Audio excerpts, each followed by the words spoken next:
Bueno, buenas noches. Dios les bendiga a todos. Vamos a iniciar las dos últimas clases de el libro 3, Entendiendo el llamado de Dios. Y vamos a estudiar en este momento la lección número 10, que es comprometidos, llamados a ser misioneros, comprometidos a participar en la plantación de iglesia. Vamos a pedirle a la hermana Fabiola que ella haga la oración de iniciación. Bendito Padre Celestial, te damos las gracias en esta noche por permitirnos, Padre, compartir el diplomado, Señor. Queremos pedirte que seas tú hablando a nuestras vidas, enseñando a aquellos que es importante conocer y que nos lo podamos poner en práctica, mi Dios. En el nombre de Jesús, amén. Amén. Entonces vamos a estudiar llamados a ser misioneros. La hermana que tenía asignada esta lección aún no ha podido conectarse, pero entonces yo voy a compartir. Este, eh,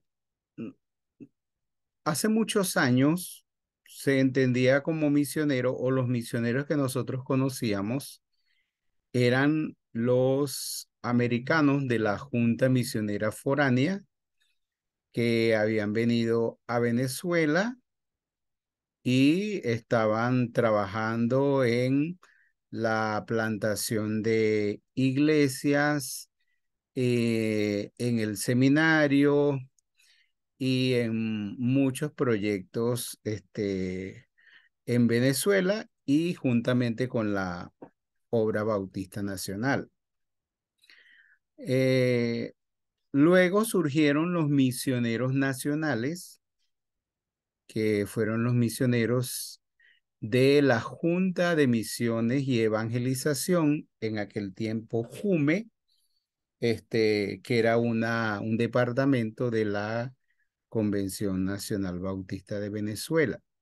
De hecho, uno de los primeros misioneros nacionales fue el hermano Enrique Damaso, que plantó la Iglesia Bautistación de San Carlos en el estado Cojedes. Y así, muchos misioneros nacionales que se destacaron, como Boanerges de Armas, Héctor Navarro, y otros que plantaron iglesias. Y así la Convención Nacional hubo un tiempo que tenía casi misioneros en la mayoría de estados, misioneros de área, que trabajaron en la plantación de iglesias. Más adelante, surgen nombres como Lucas Medina, allá en Coro, ¿verdad? Guillermo Silva, este, en, en el Zulia, en Portuguesa también. Ah, y así, muchos misioneros nacionales. Entonces, hace muchos años, entonces habían los misioneros norteamericanos y habían los misioneros nacionales, que eran los misioneros de la Junta de JUME, de la Junta de Misiones de la Convención. Pero después de un tiempo, entonces han surgido los misioneros regionales o locales. Mejor dicho, los misioneros de la iglesia local. Personas que se fueron llamados y se dedicaron la mayoría a tiempo completo en la plantación de nuevas iglesias, pero no misioneros de la convención, algunos ni de las asociaciones regionales, sino misioneros de la iglesia local. Y realmente ese es como han sido como etapas. Primero los misioneros de la Junta Misionera Foránea, luego los misioneros nacionales de JUME y luego los misioneros locales que a su vez algunos de ellos fueron adoptados por las asociaciones regionales. Pero son misioneros de la iglesia local. Y hoy nosotros podemos tener muchos misioneros de ese tipo, misioneros de la iglesia local. De hecho, nosotros tenemos un ejemplo de la primera iglesia bautista de Acarigua, donde yo fui misionero por 12, 15 años y junto conmigo habían los otros misioneros de mayor edad, como era Ramón Moreno, Desposorio Sangroni, Lorenzo Cordero, Manuel Marín, Rafael Patacón, Rafael Canelón, y yo era parte de ese equipo de misioneros. Y éramos misioneros de la iglesia local, en ese caso de la primera iglesia bautista de Acaribo.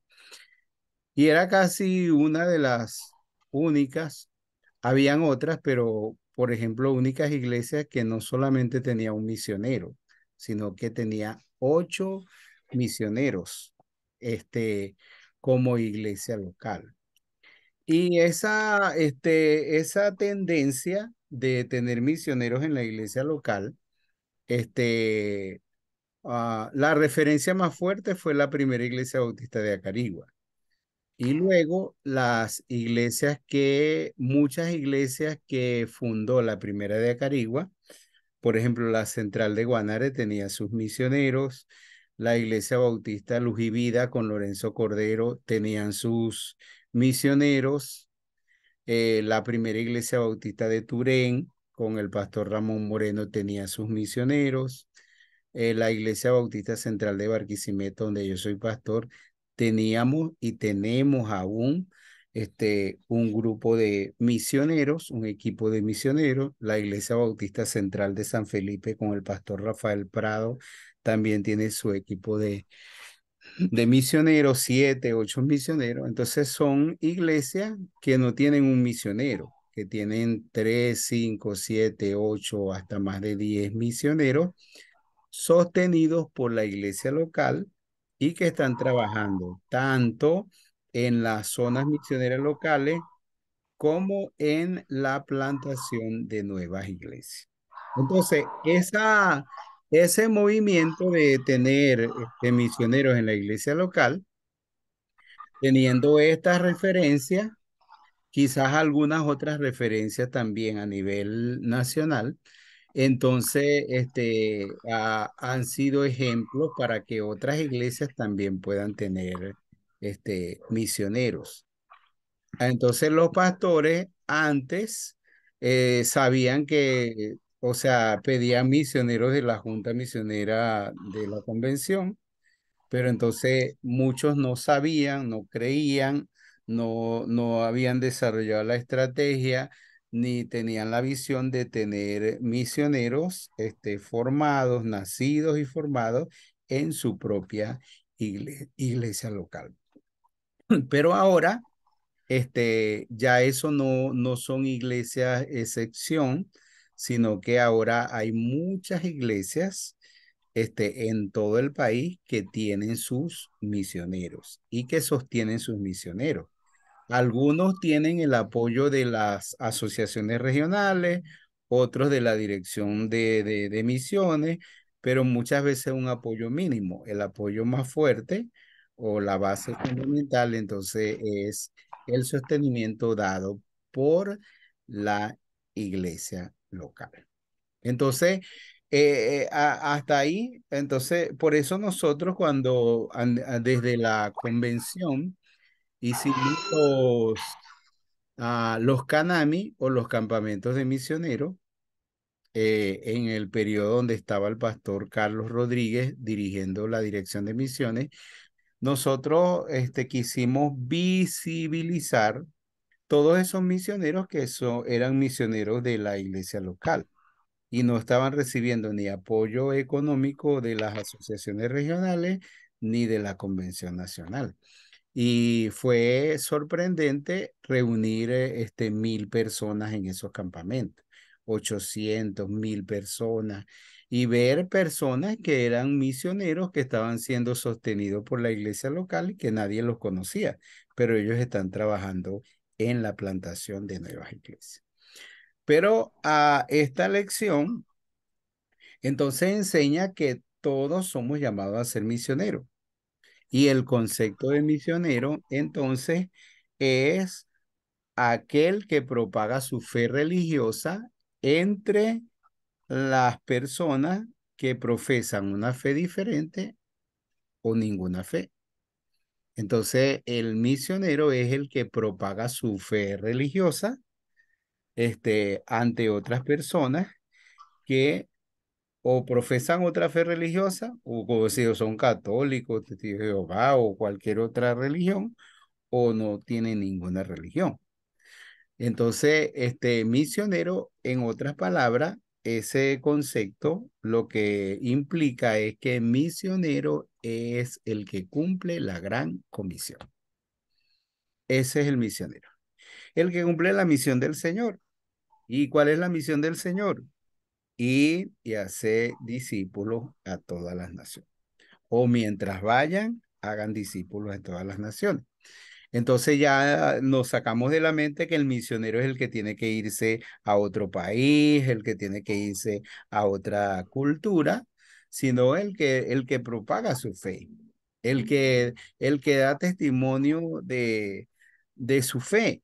Y ah, en el libro de Tesalonicenses es muy interesante porque Pablo, por ejemplo, dice a los hermanos, ustedes han compartido su fe en Tesalónica, que era su ciudad, en Macedonia, que era su provincia, en Acaya, que era otra provincia que juntos pertenecían al país de Grecia, la provincia de Macedonia más la provincia de Acaya. Y dice, y en todo lugar vuestra fe en Dios se ha extendido. Es decir, un misionero es el que cumple la gran comisión. ¿Cuál es la gran comisión? Bueno, si usted lo ve desde la perspectiva de Marco es y predicar el evangelio a toda criatura. Si usted lo ve desde la perspectiva de Lucas es predicar el arrepentimiento a todas las personas. Si usted lo ve de la perspectiva de Mateo, es y hace discípulo a todas las naciones. Si usted lo ve de la perspectiva de Juan, es el que es enviado del Señor a predicar el Evangelio. Si usted lo ve desde la perspectiva de Hechos, entonces es el que es testigo del Señor y de la gran comisión en su ciudad, en su estado, en su país y en todo lugar del mundo. Entonces, todos somos llamados a ser misioneros porque todos somos llamados a cumplir la gran comisión. Tenemos dos modelos que podemos presentar en la lección. Uno es el modelo de Antioquía. En Antioquía, recuerdan que se levantó una iglesia donde Bernabé y Pablo estuvieron un año enseñando a toda la gente y después de eso entonces se reunieron los líderes y el Espíritu Santo dijo, apártenme a Bernabé y a Saulo para la obra que los he llamado.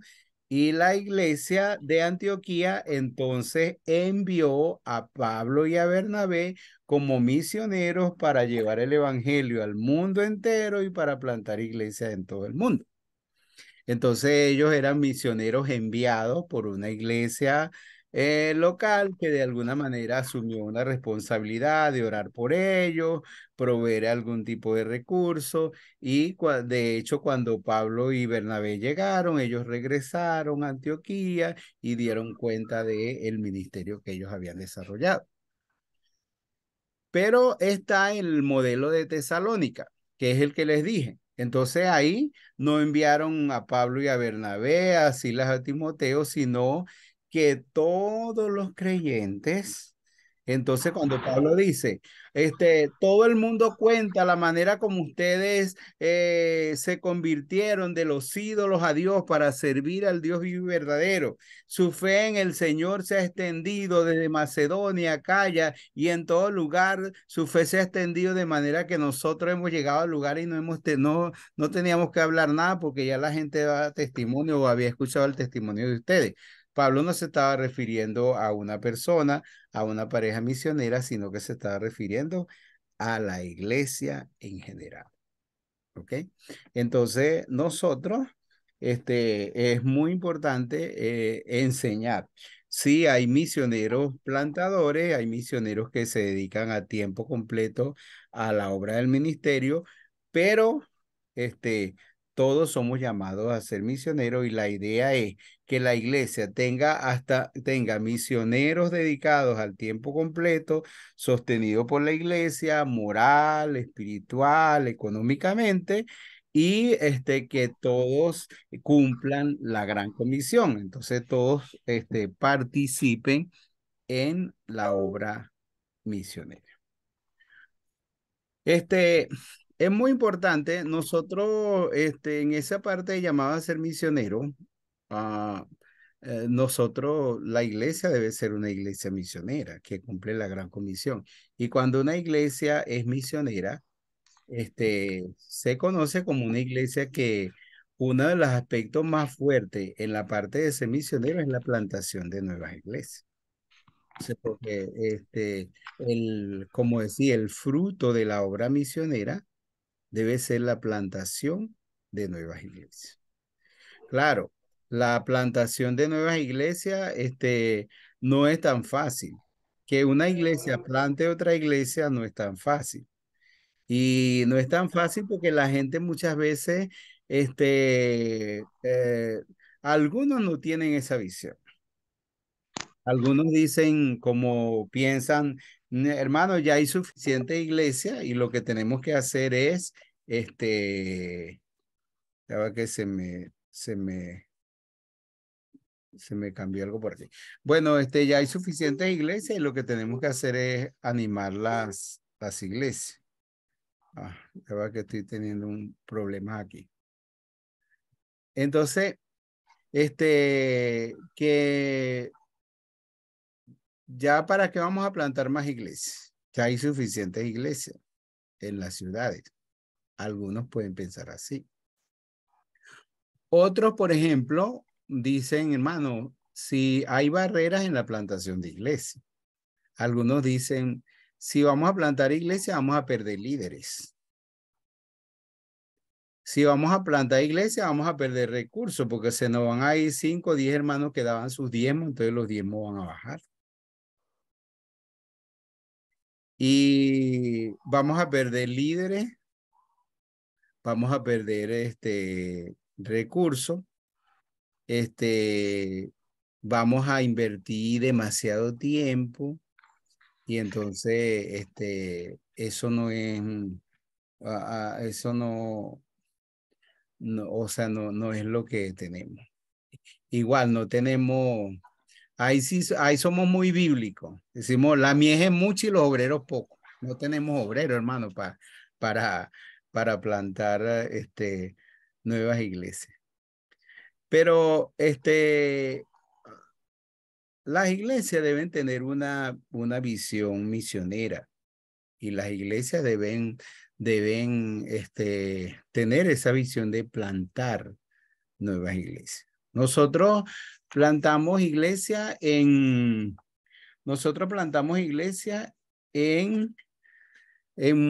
Barquisimeto. Nosotros hemos plantado 12 iglesias y nuestra iglesia tiene 27 años y hemos plantado 12 iglesias. Hemos plantado iglesias en la ciudad de Barquisimeto, en el oeste, en el norte. Hemos plantado iglesias en el estado, en otros municipios, en otras ciudades como Sarare, El Tocuyo, Cabudare. Hemos plantado iglesia en otros estados, en otras regiones del país, como en el estado Táchira, la Iglesia Bautista Central Nueva Vida, la Iglesia Bautista El Rebaño de Jesús, en Palmira, en el estado Táchira. Hemos plantado iglesia en otros países, en Cúcuta, la Iglesia Bautista Casa de Dios con el pastor Francisco Chávez, en un convenio con la primera Iglesia Bautista de Cúcuta. En Honduras plantamos una iglesia que se llama Templo Bíblico Emmanuel. Y nosotros hemos plantado iglesias, pero la iglesia sigue, la iglesia no, la iglesia, bueno, se han ido muchos líderes porque nosotros mismos hemos formado los pastores, los hemos enviado, pero se han levantado otros nuevos pastores y se han levantado otras nuevas zonas misioneras locales. Y ahora mismo tenemos un proyecto de plantar 15 iglesias nuevas en la ciudad de Barquisimeto en los próximos 5 años. O sea, ya este es el segundo año, en el 2026. Y estamos trabajando en eso. Y no estamos pensando que vamos a perder líderes, que vamos a perder recursos, que va a ser demasiado trabajo, que va a ser demasiado tiempo que vamos a invertir, que no estamos pensando en eso. Porque una iglesia está llamada a cumplir la gran comisión. La gran comisión es hacer discípulos. Y hacer discípulos, nosotros pensamos en un ciclo. Los inconversos se convierten en creyentes, los creyentes en discípulos, los discípulos en discipuladores, los discipuladores en multiplicadores o en mentores, se forman grupos de discipulados, se forman zonas misioneras locales, se plantan iglesias relevantes. Y entonces, y eso es un ciclo que no debe detenerse en la iglesia local. Claro, hay que cuidarse de los extremos. Yo, por ejemplo, yo podía decir, nosotros tenemos 25 zonas misioneras locales. Cada zona misionera local puede ser una iglesia y decimos, tenemos 25 zonas misioneras locales, tenemos 25 iglesias casas, tenemos 25, pero ¿cuál es la motivación para eso? O sea, nosotros no tenemos una motivación de que tenemos una meta de plantar 100 iglesias, no, nada de eso. No vamos a formar un grupito de 5, de 10 personas y decir, esta es una iglesia, no. Nosotros el plan que tenemos, tenemos plantar iglesia en base a 7 crecimientos, ¿verdad?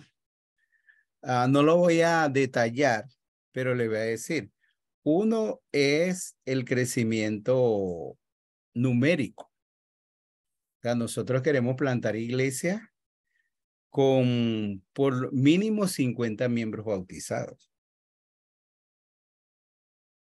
Y por eso no lo vamos a hacer en un año. Por eso vamos a hacerlo en 5 años. Pero en un proceso de trabajo y nosotros aspiramos tener 50 miembros bautizados y una congregación mínima de 100 personas. Entonces, es en el crecimiento numérico. En el crecimiento espiritual, nosotros esperamos constituir las iglesias cuando todos los miembros hayan recibido los 5 libros del discipulado, cuando hayan recibido la doctrina básica en la escuela dominical, cuando ellos tengan un crecimiento espiritual. No podemos medir el crecimiento espiritual, pero hay indicadores del crecimiento espiritual y tenemos 3 indicadores del crecimiento espiritual, que son las 3D: discipulado, doctrina y devocional. Entonces nosotros vamos a trabajar para que las personas tengan su vida devocional, las personas sean discípulos y las personas tengan doctrina. Esos son 3 indicadores para el crecimiento espiritual. Entonces tenemos crecimiento numérico y crecimiento espiritual. Pero también vamos a trabajar con el crecimiento de líderes. Porque no vamos a fundar una iglesia donde los líderes es la pareja misionera. Se va la pareja misionera y se acabó la iglesia porque no hay líderes. No.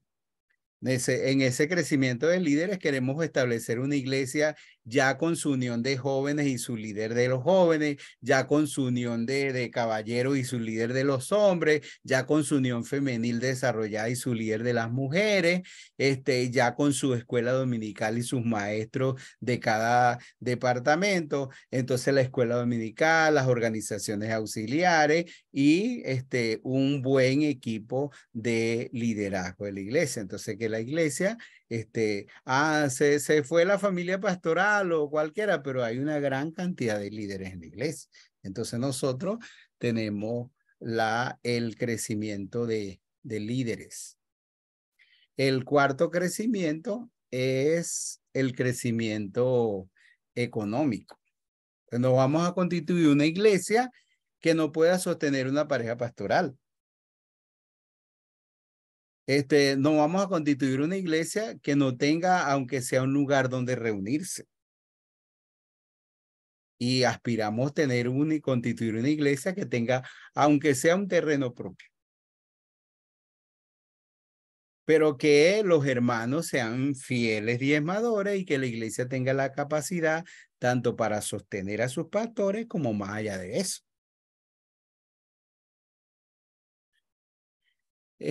Tenemos el quinto crecimiento, el crecimiento de la obra social. Queremos constituir una iglesia que sea relevante en la comunidad donde está.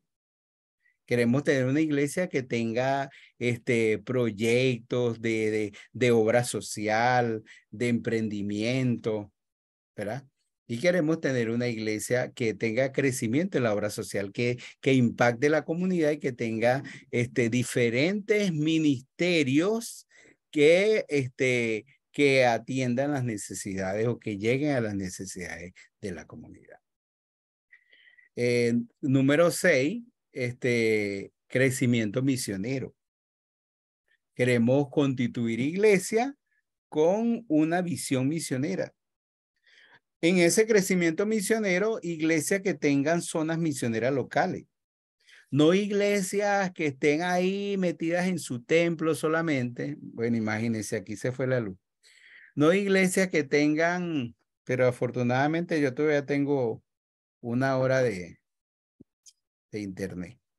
Entonces, no iglesias que tengan, bueno, iglesias que tengan zonas misioneras locales, que no estén trabajando solamente en el templo, que tengan grupos en las comunidades, en los sectores. Iglesias que tengan visión de por lo menos estar orando por una nueva iglesia que van a plantar en el futuro, pero que nazcan con esa visión misionera. Y el último crecimiento es el crecimiento organizacional. Iglesias con una buena estructura funcional de desarrollo de sus programas y de todo lo que ellos hagan. Entonces, nosotros, esos son pasos para plantar una iglesia. Es decir, usted dice, no, esos son demasiados requisitos. Bueno, pero tenemos que, esos son 7 pasos o 7 aspectos importantes que tenemos que tomar en cuenta para nosotros plantar una iglesia. Y si somos una iglesia misionera, entonces la gente va a participar. La gente va a participar en las misiones y en la obra misionera. Ok, ¿tienen preguntas o algo que añadir al tema? Pueden hacerlo.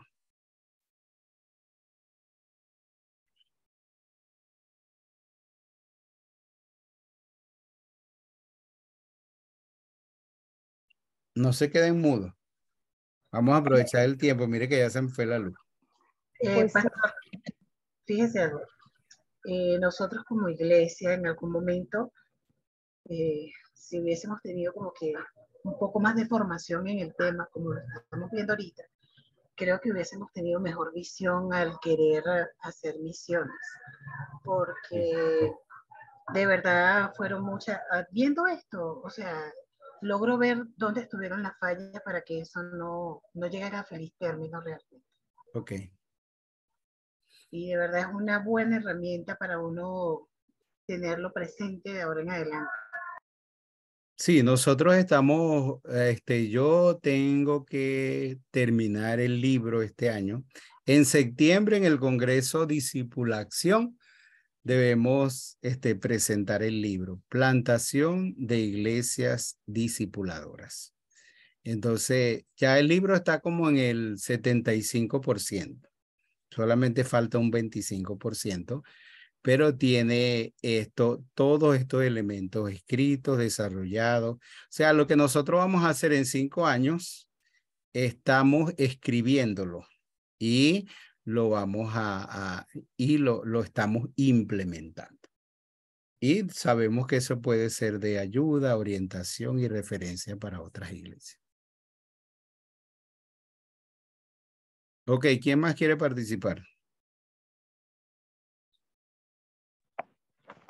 Sí, pastor, estaba viendo aquí en el libro de la serie Ser discípulo, cuando dice que debemos tener cuidado con los extremos, justamente para esta zona de Trujillo, esta zona del Valle del Momboy, se abrieron unas iglesias en el pasado y hoy están cerradas justamente por lo que usted estaba diciendo, que se constituyeron como iglesia teniendo 9, 10 miembros, 11 miembros, 8 miembros cuando más, y ahí se invirtieron también recursos.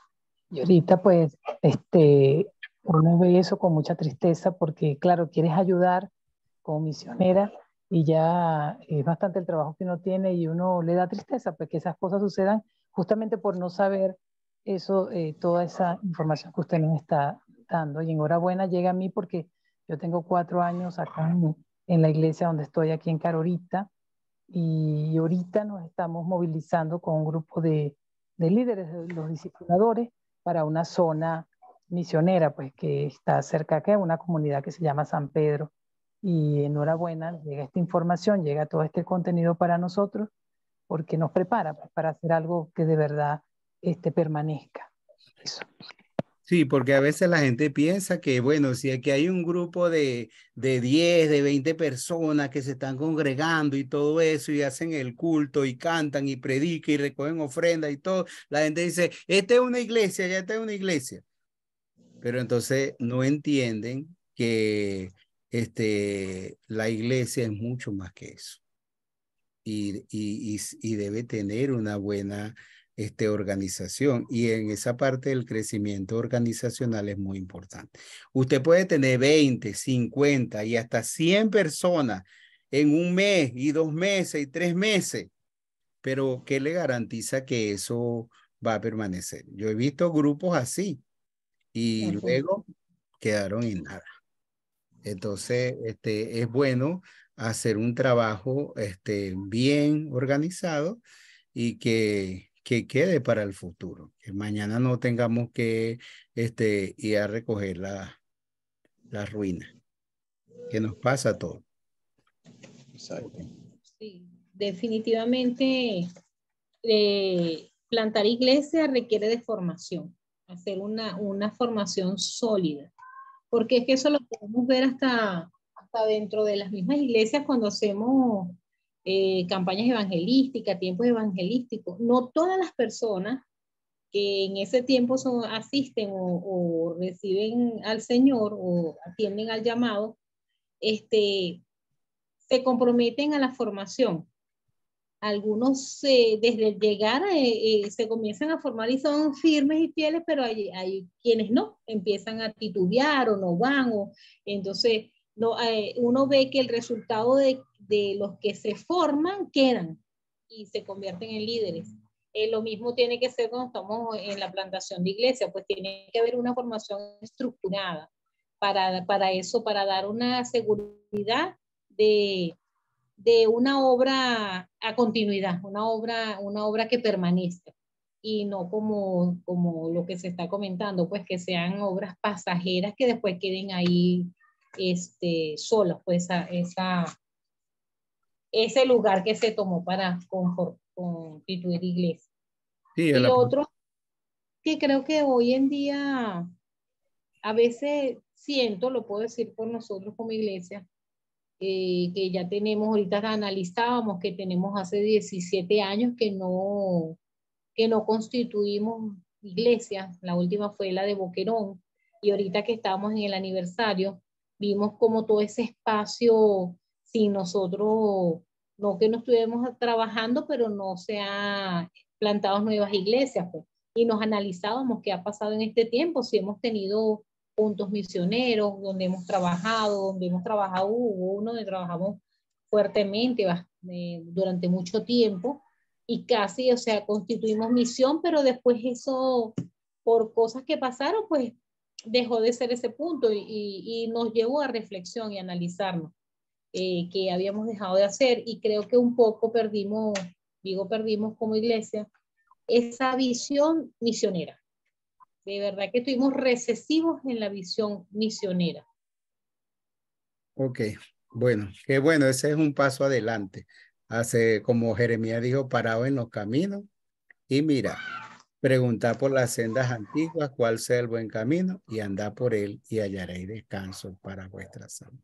Y un paso importante es eso, evaluarnos, analizarnos y mirar a dónde hemos perdido el rumbo y retomar el rumbo que de verdad debemos tener como iglesias misioneras. Ok, ¿alguien más quiere participar para que entremos al otro tema?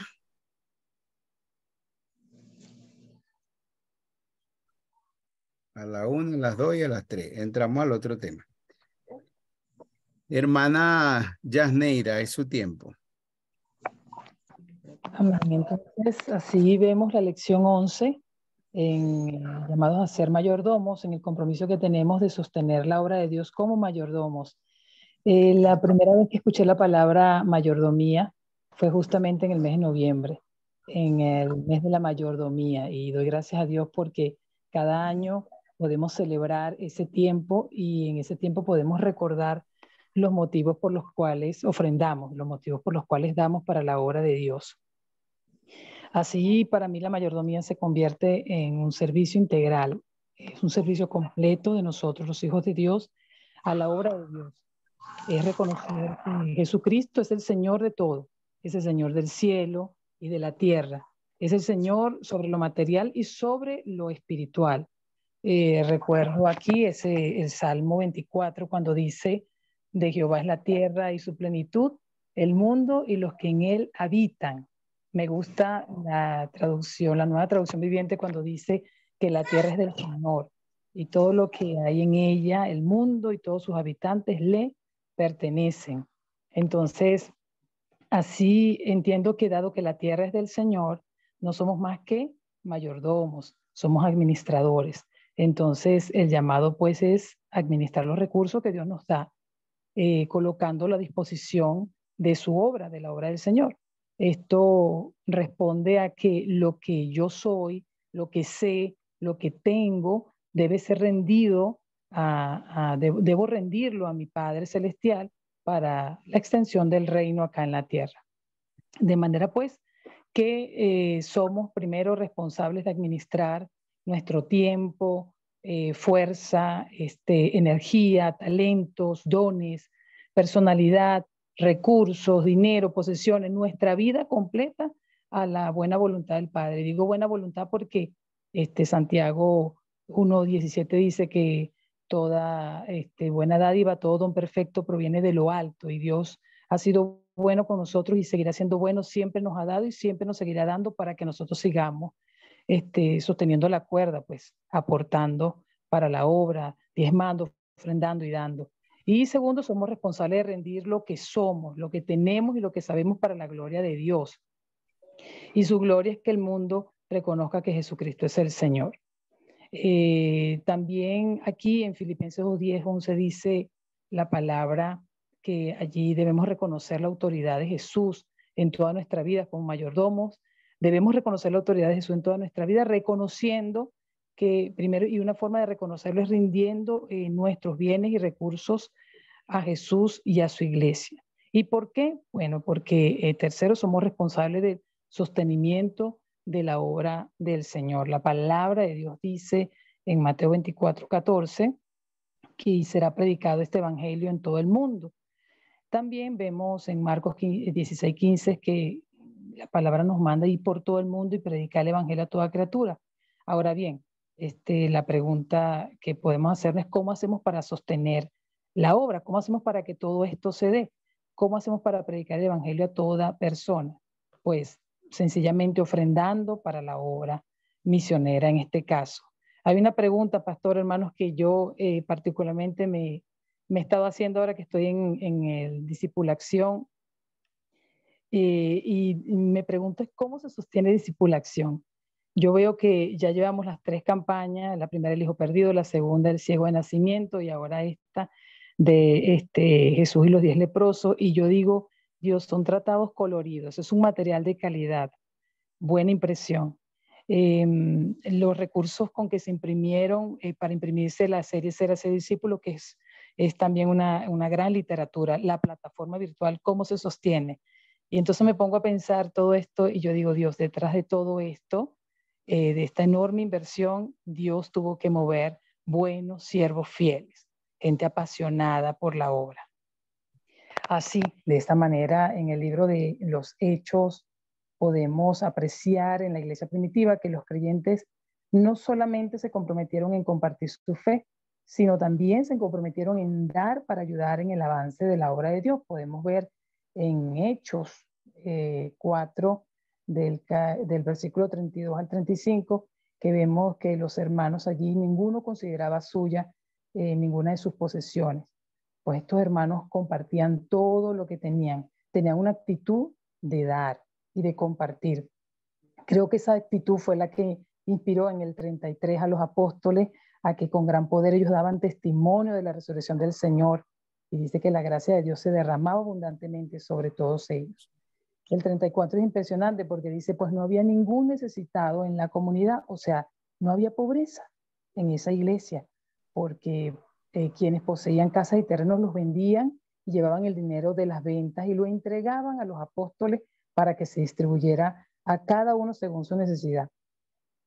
Eso me hace pensar, a mí me hizo pensar cómo me siento respecto a mis pertenencias y a mis posiciones en cuanto a dar, en cuanto a compartirlo. Ninguno de estos hermanos sintieron que los que tenían les pertenecía, por lo que fueron capaces de dar y compartir pues lo que ellos tenían. Así yo creo que debemos adoptar la actitud de que todo lo que tenemos viene de Dios y estamos compartiendo de lo que ya es de Él. Un bello ejemplo de un acto voluntario de dar lo tenemos en Bernabé, que nos dice allí, nos reporta la historia. Y de hecho es una buena actitud la de este hombre temeroso de Dios. Cuando él vendió un terreno, el terreno que poseía, llevó el dinero y lo puso a disposición de los apóstoles. Allí también podemos ver en Hechos 13 que él viajó con Pablo.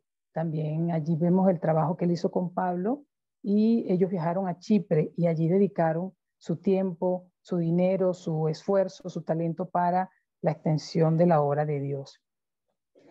En relación al diezmo, en el Antiguo Testamento, vemos en Números 18 que allí todos diezmaban, aún los levitas que eran ministros, ellos también tenían que diezmar para apoyar la obra del Señor. Y allí vemos palabras importantes como que dieron el diezmo de diezmo, que ofrecieron sus diezmos y que ofrecieron lo mejor de lo que ellos tenían para el Señor. Aquí todos daban una porción, pero no cualquier porción. La palabra dice allí que dieron la mejor porción a Dios de lo que habían recibido de Él.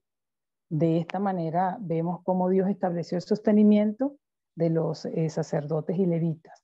Y asimismo, hoy en día nosotros podemos también ser fieles y seguimos siendo fieles con nuestros diezmos y ofrendas, porque así puede haber provisión para nuestros pastores, misioneros, ministros, líderes que trabajan a tiempo completo, como decía el pastor en la lección anterior, para suplir las necesidades materiales de ellos. ¿Por qué, pastor? Porque ustedes, pastores, son los que velan por nosotros, pues guían al pueblo y se dedican a tiempo completo espiritualmente a la iglesia, y nosotros, la congregación, la iglesia, debe ofrendar, debe aportar para que nuestros pastores estén bien, nuestros misioneros, nuestros líderes, y hagan bien el trabajo, o sea, con mayor inspiración, con mayor deseo. Y continuando con el diezmo, podemos ver en Malaquías 3:8 esa famosa pregunta, ¿robará el hombre a Dios? Todavía recuerdo al pastor Ramón desde el púlpito en las campañas de mayordomía haciéndonos esta pregunta con aquella fuerza e intensidad, y uno pues le retumbaba eso en la mente cada vez que en la campaña de mayordomía nos hacían estas preguntas. El profeta aquí, Malaquías, insta al pueblo a que debían entregar los diezmos y las ofrendas y que dejaran de guardarse con que quedarse con lo que pertenecía a Dios. Todo lo que tenemos proviene del Señor. Así que cuando no queremos regresarle a Él parte de lo que lo que Él nos ha dado, pues sencillamente le estamos robando. Y Malaquías 3:10 dice que traer los diezmos. Importante allí, cuando dice que traigamos los diezmos íntegros, completos. Aquí yo quiero que me permitan contar un testimonio rápidamente de un hermano que se llama Elías Hernández.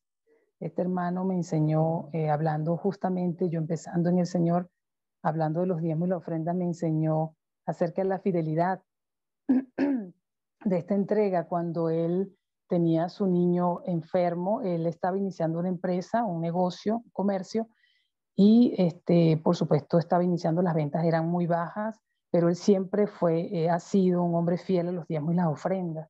Y él enseñándome a mí me dijo que en alguna oportunidad su niño se enfermó, su niño pequeño enfermó gravemente de una bacteria en el estómago, y cuando ya se terminaron los recursos, se acabó todo, el doctor lo último que le dio fue un récipe más para salir a comprar un medicamento bastante costoso, él dice que recuerda para la época, y hermano, salió disparado a su casa porque ya se le habían acabado los recursos, y él abrió la gaveta de su cuarto y me dice él que estaba allí el sobre de los diezmos, y él dice que él miró y siempre ha sido fiel a los diezmos y la ofrenda, pero en ese momento él dice que casi que como segundos quebrado, miró eso y cerró la gaveta y se tiró a llorar en el piso, arrodillado, con el récipe en la mano, y lloró muchísimo. Él decía, Señor, perdóname porque yo no quiero tocar los diezmos y las ofrendas, esto es tuyo, esto no me pertenece. Y en una situación como esa, es difícil porque él tenía a su niño enfermo, entonces él dice que arrodillado en el piso, con su cuerpo tembloroso, lloraba, y en ese momento, cuando él pide al Señor que le ayude, porque él no quería tocar los diezmos y las ofrendas, sucede que lo llaman por teléfono, y era que estaba un hermano orando que desconocía la situación de él, y el hermano dice, hermano Elías estaba orando y en este momento tengo una ofrenda guardada que la tenía acumulada y la estaba guardando para ayudar a alguien, y orando al Señor, pidiéndole al Señor que me dijera para quién era esa ofrenda. Resulta que en mi mente apareció, fue tu nombre, y bueno, esta ofrenda es para ti, ¿dónde te busco? ¿Dónde te encuentro para dártela? Y resulta que le dio la ofrenda y era muchísimo. Dice que el sobre que le dio para ese entonces, que era efectivo, y el efectivo valía muchísimo, le dio para costear los medicamentos del niño en el hospital, le dio para después de la recuperación, y hasta les dio para ellos poder comprar alimentos y todo eso y recuperarse. Entonces él me enseñaba, el hermano Elías, que la obediencia en los diezmos y la ofrenda garantiza las bendiciones hasta que sobreabunde, en lo que dice allí el profeta aquí. Y bueno, con eso uno aprende a que debemos ser aún más fieles al Señor con los diezmos y la ofrenda. Y en cuanto a la fidelidad a diezmar, encontramos dos ejemplos en la Biblia, Abraham y Jacob. Vemos que Abraham decidió entregar allí los diezmos de todo. En el Génesis 14:20 podemos ver allí que Abraham entregó el diezmo de todo. Ahí encontramos la fidelidad de este hombre, del Señor, en dar los diezmos para sostener la obra. Y no dio los diezmos a cualquier persona, dio los diezmos a Melquisedec, el rey de Salem, que también esto nos enseña que dar los diezmos es recibir la bendición de nuestro Dios. Vemos que cuando él entregó los diezmos, allí hubo un acto de adoración, se le dio al Señor toda la gloria, y le dio el rey al Señor la bendición. Pues. Él lo bendijo, pues bendijo al Señor. Dar los diezmos completos es dar también testimonio de integridad. Abraham fue un mayordomo fiel. quiso quedarse con nada. Así que deberes conducirnos en integridad, sinceridad y honrados, y de manera honrada al diezmar y ofrendar. Otro testimonio también que me permite, pastor, poder compartir con ustedes. Este es un testimonio que me contó un hermano acerca de un pastor que le costaba diezmar y ofrendar, no diezmaba todo completo, sino diezmaba solo una parte, en la excusa de que no le alcanzaba y que él tenía su familia. Y entonces él decía que este pastor estaba comenzando su pastorado y él le contó a este hermano que en una campaña de mayordomía se sintió muy conmovido y muy avergonzado delante de Dios por no entregar los diezmos con integridad, completos. Entonces él decía, bueno, yo me voy a desafiar, voy a desafiarme. El diezmo es el 10% y a mí me queda el 90%. Yo voy a hacer lo contrario, yo le voy a entregar al Señor el 90% y yo me voy a quedar con el 10%. Él hizo ese compromiso con Dios porque él le costaba, dice que le dolía en su corazón dar el diezmo. Él no, como que no creía mucho y tenía esa falta de integridad. Pues él hizo ese compromiso con Dios, pues el personal, y por supuesto se puede imaginar, pastor, la esposa, hermano, pues la esposa estaba molestísima por eso, por el compromiso que él hizo, pero él quería llegar a un punto, el diezmo no le para entregarlo íntegro y completo. Él quería lograr en él ese hábito. Eso es lo que me contaba el hermano y definitivamente creo que el compromiso fue hasta que él amara entregar el diezmo completo, íntegro y ofrendar sin que eso le doliera, sin que eso le costara. Y así fue. Dice que en el tiempo que él estableció entregar ese 90% no le faltó absolutamente nada. Y eso mucho más comprende la fidelidad que él debe tener Dios y la fidelidad que tiene el Señor con nosotros, donde él dice que él permanece fiel. El segundo ejemplo que tenemos es el de Jacob, cuando dice que el diezmo apartaré para Dios. Ahí en Génesis 28, 22 en la parte B, dice que Jacob decidió apartar el diezmo para Dios y esto es un acto de adoración. Y esto nos enseña que Dios provee para todas nuestras necesidades y más, mucha más. Allí vemos en ese versículo que Jacob quería ver la presencia de Dios en su vida, la protección de Dios, el cuidado de Dios, inclusive en sus necesidades de vestido, comida, alimento, calzado, y no le faltó. Así que él decidió apartar el diezmo para el Señor. Aquí yo aprendo en Job, en su compromiso de diezmar, de todo lo que me dieres apartaré para ti. Entonces, el diezmo para mí tiene que ser integral, completo, de todo lo que me dieres. Al entregar nuestros diezmos, nos rendimos a Dios. Reconocemos que Él es nuestro Dios y que no nos va a faltar nada y que debemos confiar en Él. Y que, pues, todo lo nuestro le pertenece al Señor. ¿Qué le vamos a negar al Señor si es de Él? Aquí también aprendemos que el diezmo es dedicado a Dios y que hay que apartarlo para el Señor. En el Nuevo Testamento, Pablo enseña a las iglesias a ser fieles mayordomos en el compromiso de dar, a ser generosos. Allí Pablo nos enseña a que debemos ser generosos. Un ejemplo hermoso de ello tenemos allí en Pablo es que él nos enseña a que dar es una responsabilidad personal, a que nosotros debemos apartar en la semana, debemos apartar de lo que Dios nos ha prosperado, sea del dinero, sea de lo que tengamos, de lo que hayamos ganado para darlo. Allí me encanta y quiero ejemplificar esto con dos hermanas que yo tengo acá en la iglesia. Y pues el ejemplo es rural, es muy rural porque estamos en una zona, yo estoy en una zona rural. Y lo primero es que una hermana, ella dueña su siembra, ella corta las mejores ramas que tiene de acelga, de perejil, de lo que ella esté cosechando, y siempre el domingo en la mañana ella trae su ofrenda acá a la iglesia para presentarla pues delante del Señor. Y tengo una hermana también que el ejemplo es un poco coloquial, ella tiene un gallinero y siempre que ha diezmado, ha ofrendado, me doy cuenta en la mañana, que ella trae siempre su bolsita de huevos criollos.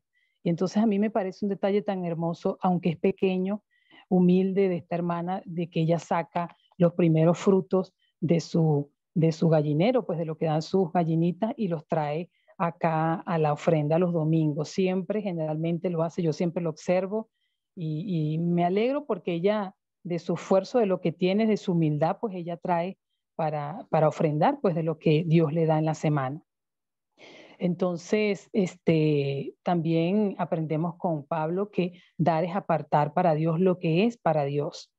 Debe ser lo primero y debemos ser fieles en dar sistemáticamente, que el dar en nosotros se convierta en un hermoso hábito en nuestras vidas. Yo en esta semana, hablando con los líderes, había muchos a los que con amor les estaba exhortando a que no tuvieran miedo de ofrendar y de diezmar, porque muchos, como estamos en un tiempo de crisis, creen que al hacerlo se van a quedar sin nada, y ellos confesaban que sí, que les costaba, porque les daba miedo, pensaban que se iban a quedar sin nada. Yo les decía que aún no diezmando, no ofrendando, les preguntaba, aún así les está alcanzando su dinero, sus recursos, les está rindiendo.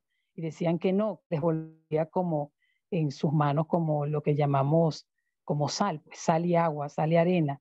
Se les iba, pues era como echar en saco roto lo que ellos estaban guardando. ¿Por qué? Justamente porque no estamos siendo fieles en nuestros diezmos y ofrendas, les explicaba yo a ellos, a los discipuladores.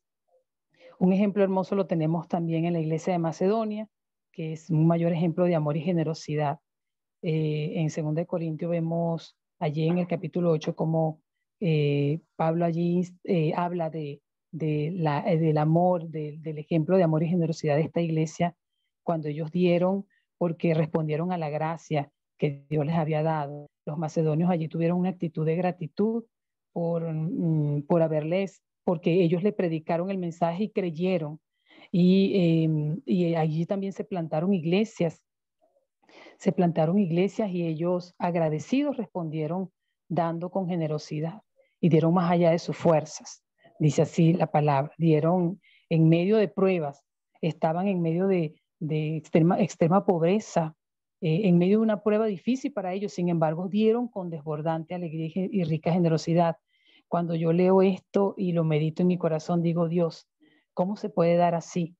Aún en medio de la crisis, con alegría y rica generosidad. Y dieron más allá de sus fuerzas.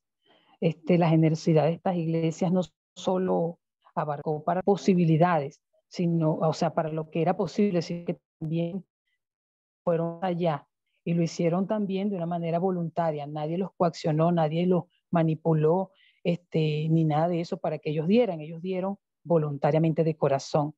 Ellos dieron porque creían en esto, hermanos, porque cuando se cree, cuando uno tiene convicción, cuando uno de verdad sabe que esto es para el Señor, uno lo hace así, con amor, con gozo. Así que bueno, yo aprendo de la Iglesia Macedonia que nos enseña que dar es un privilegio y que, bueno, apartamos lo que tenemos, esa ofrenda, ellos la apartaron creyendo que al hacerlo, al darlo, estaban haciéndolo para agradar a Dios, para hacer la voluntad de Dios. Dieron la ofrenda con diligencia, con celo, con fervor por las cosas del Señor, por el reino de Dios. Yo aquí quisiera también hablar un poco del testimonio de quién me enseñó. Yo fui enseñada por el pastor Ramón en cuanto al dar y sabía que conocí de este pastor una gran pasión por la obra misionera, y recuerdo en la iglesia cuando se iba a ir a Guárico, allá en Achaguas, a esas zonas misioneras a predicar el evangelio, veía que la gente se levantaba y aportaba. Uno, el que no iba, daba para el que no iba porque no podía ir por motivos de trabajo, decía, bueno, yo no puedo ir, pero yo costeo el viaje misionero de un hermano, así que el que quiera ir, yo le costeo todo. Y a mí eso me sorprendía porque esa persona no iba, pero invertía, se ofrendaba para que otro fuera, y eso nos lo enseñó el pastor Ramón. Recuerdo que los últimos discípulos del pastor Ramón fueron mi mamá y mi padrastro, Y el pastor Ramón, cada día de la semana, mi mamá me contaba cuando la llamaba y me decía, mire, por ahí el pastor Ramón nos está dando el discipulado Mi Identidad en Cristo. Y él iba hasta allá, hasta la casa, inclusive, hermanos, estando enfermo de COVID, sin saberlo, él, su última visita, cumpliendo con su...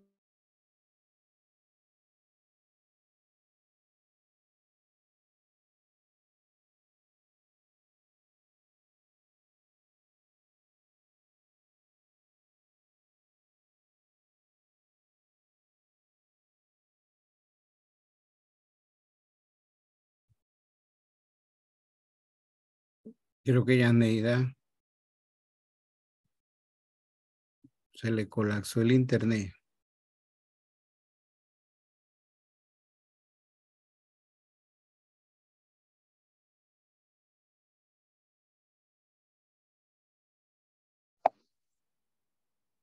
Estamos de vuelta, pastor, ¿me escuchan? Sí, sí, sí. Ok. Entonces, eso para mí fue un último ejemplo del pastor estando yo aquí de misionera y bueno, de verdad me dio una gran alegría, un gran gozo de ver que él preparó a mis padres para el Señor, pues que se invirtió en ellos y en la extensión del reino. Y ahora mi mamá y mi padrastro pues han creído a través de ese testimonio también de generosidad del pastor, de invertirse en la obra. Y bueno, reflexionando así para terminar como servidora del Señor, sigo creyendo en esto, hermanos. Yo sigo asumiendo mi compromiso en seguir dando todo lo que soy, lo que sé, lo que tengo, todo lo que el Señor me ha dado para ayudar a sostener la cuerda de otros. Una vez sostenemos la cuerda y otros también nos sostienen la cuerda a nosotros para ayudar a que se extienda la obra, porque yo creo en esto y quiero y deseo seguir honrando a Dios con mis bienes, como dice allá Proverbios 3:9, honra a Jehová con tus bienes y con la primicia de todos tus frutos. Y creo que una de las formas en las que yo puedo honrar al Señor es en mi vida, es en la mayordomía de mis bienes, mis recursos, mi dinero, mis posesiones, para que el Evangelio sea predicado, para ir y hacer discípulos, para que se cumpla la gran comisión.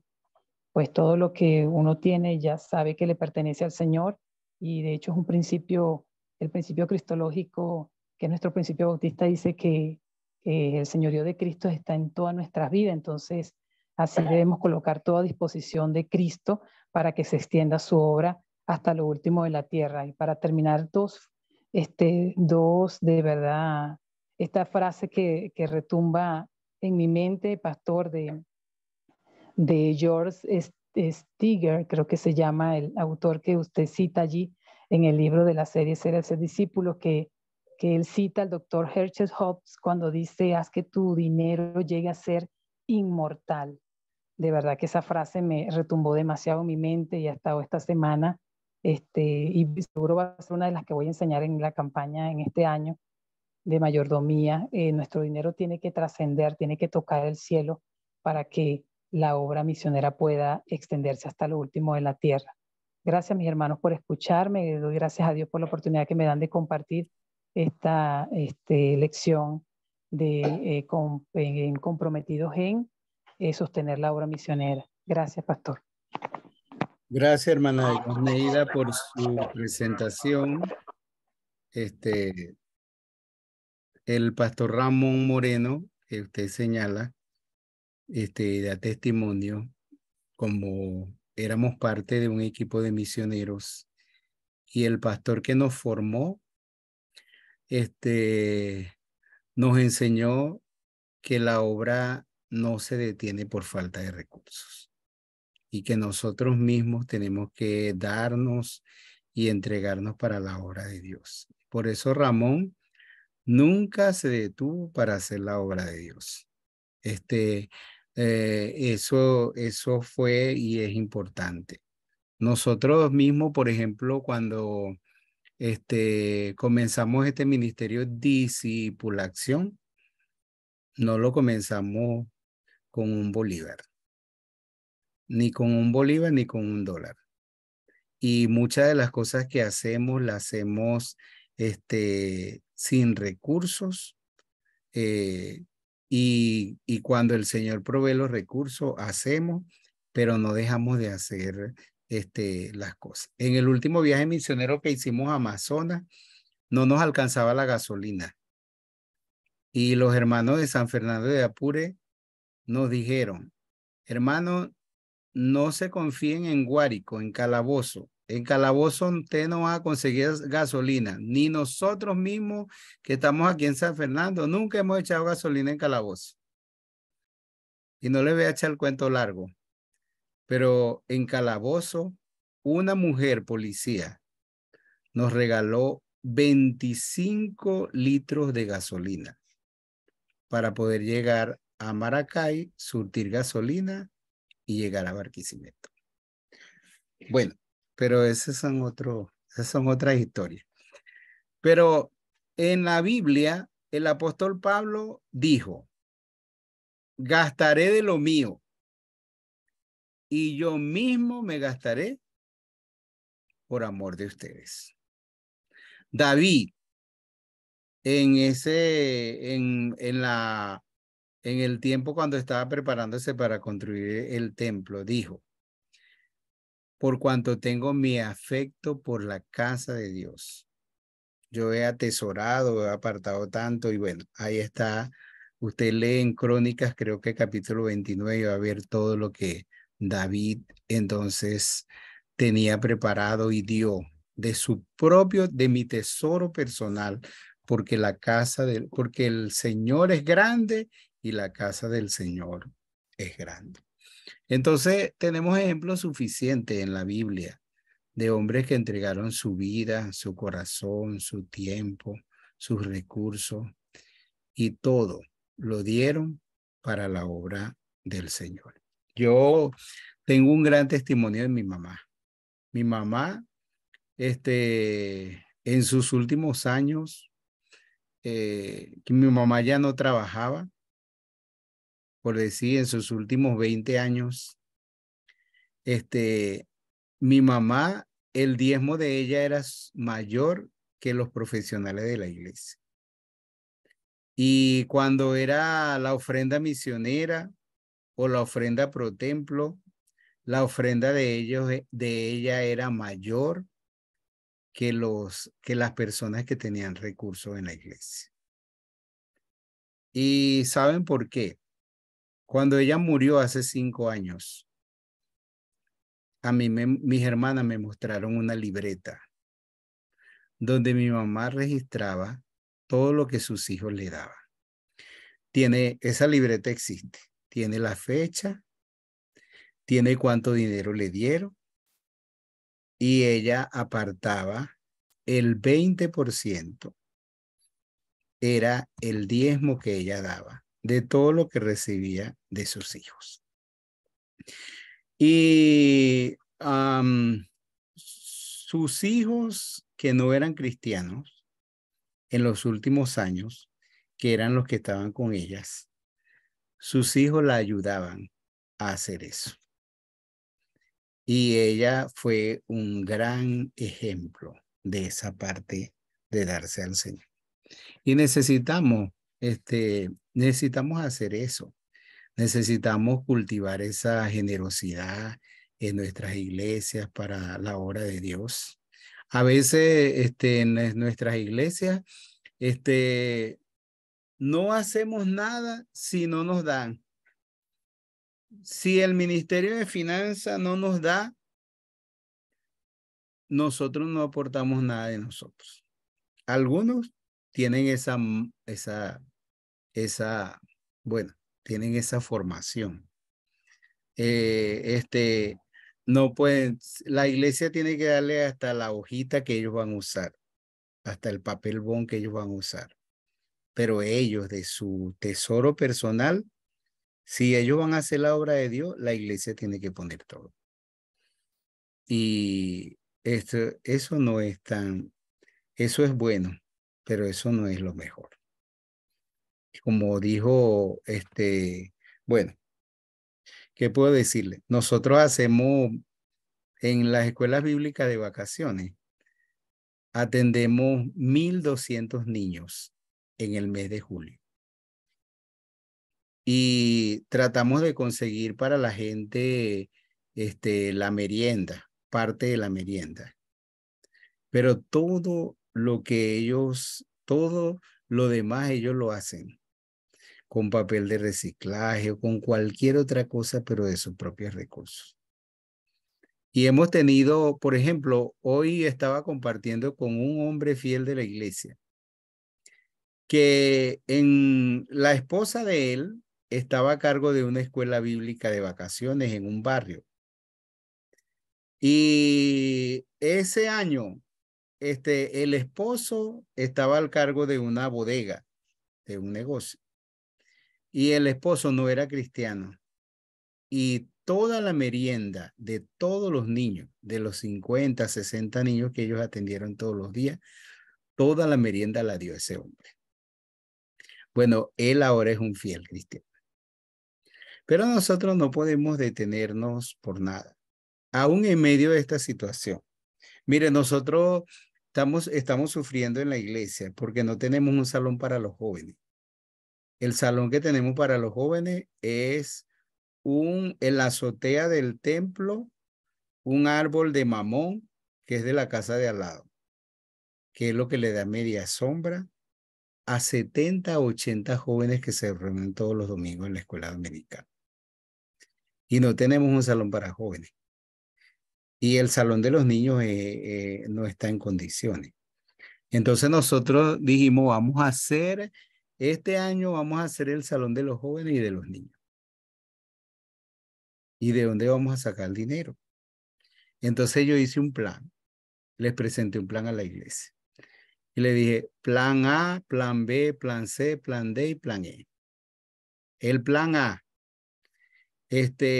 ahí los hermanos que tienen la posibilidad de dar $1 semanal, $4 mensual, entonces ellos se inscriben ahí en ese plan. Plan B, los que no pueden dar 4, pero pueden dar 3. Plan C, los que no pueden dar 3, pero pueden dar $2 mensual. Plan D, los que no pueden dar sino $1 mensual. Y plan E, plan especial. Los que dicen, no, $4 es muy poquito, yo puedo dar 5, 10 o cualquier otra cantidad. Y le dijimos, bueno, hermano, lo que queremos es que todos participen en lo que nosotros vamos a hacer. Hasta ahora hay 120 personas comprometidas y comenzamos el mes de marzo. Y el monto prometido alcanza $300. O sea, entre todos, cada mes recogemos $300 para la construcción del templo. Eso no va a alcanzar para eso. Pero, ¿qué hace Dios? Cuando una iglesia se mueve, cuando la gente sale de la generosidad para hacer algo, cuando hay un compromiso para hacer algo, para sostener la obra de Dios, cuando todos estamos dispuestos a participar. Mi meta es que logremos $500 mensuales para eso. Bueno, hay otros que se van a ir anotando y todo eso. Pero es importante que nosotros seamos generosos y que nosotros usemos lo que Dios nos ha dado para la obra de Dios, para hacer la obra de Dios, para extender la obra de Dios. O como la cita que dijo la hermana del libro, para que nuestro dinero sea inmortal. Porque la mejor inversión que nosotros podemos hacer es en la obra de Dios y en la iglesia del Señor. Ok, si tienen algún aporte, pregunta, pueden hacerlo. Gracias a Dios ya llegó la luz, así que no estoy apurado. Pero pueden participar.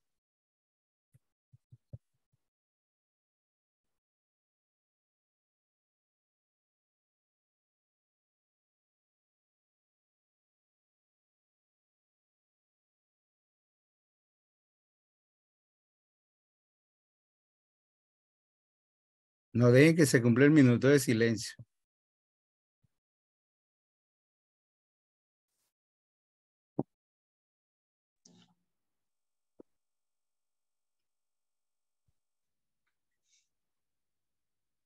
Pero de verdad que, pastor, aquí yo, cuando estaba comenzando a leer la primera parte del libro, que vemos que nosotros debemos rendir nuestro servicio a Dios, reconociendo que todo lo que tenemos y que todo lo que es y tenemos es un regalo de Él y lo debemos administrar de manera conforme a su voluntad, pues. Y es algo, un trabajito también que, obviamente, como decía la hermana, también debemos trabajar con nosotros primero, pues, para poder también reflejar eso en otros y contagiar para esa generosidad, y que a veces me preocupa y ahorita me llama la atención que de repente en la iglesia me puedan decir, cónchale, no te podemos mandar para un congreso o para una capacitación porque en la iglesia no hay dinero, por ejemplo.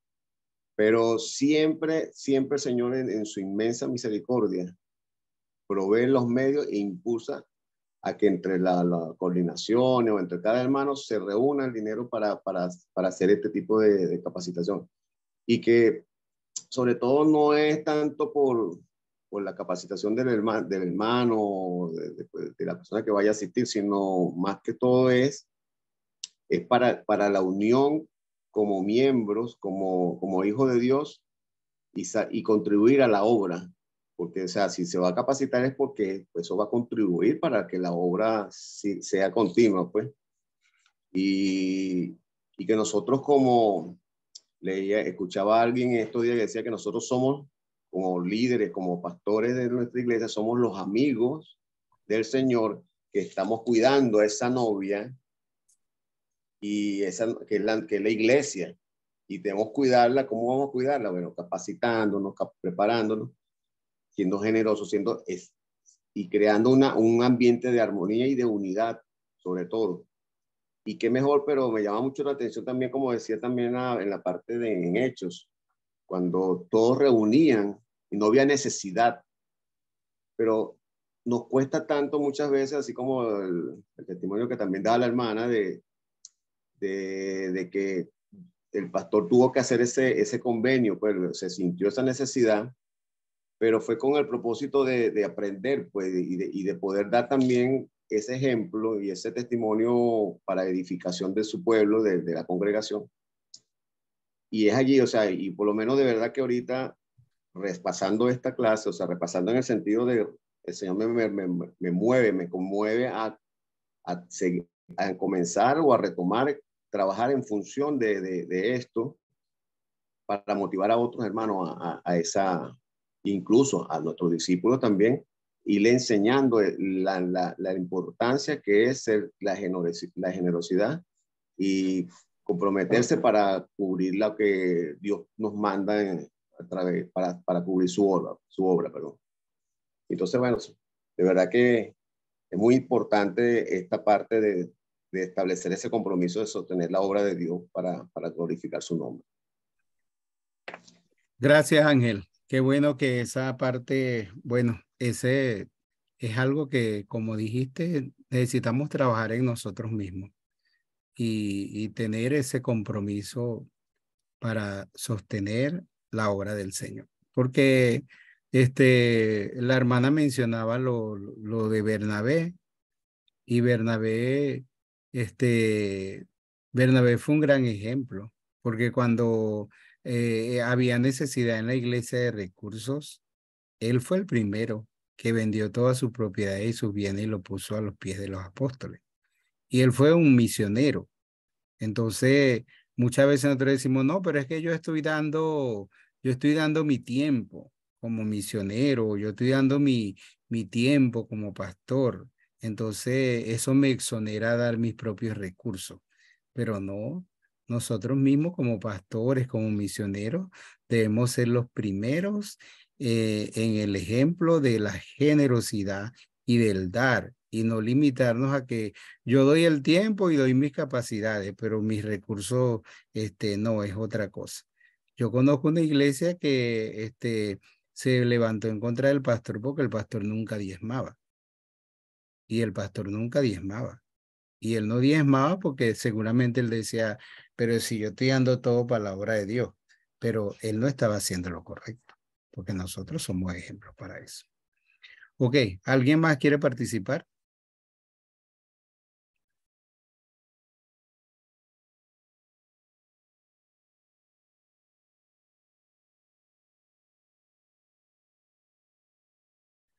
Creo que más nadie. Entonces,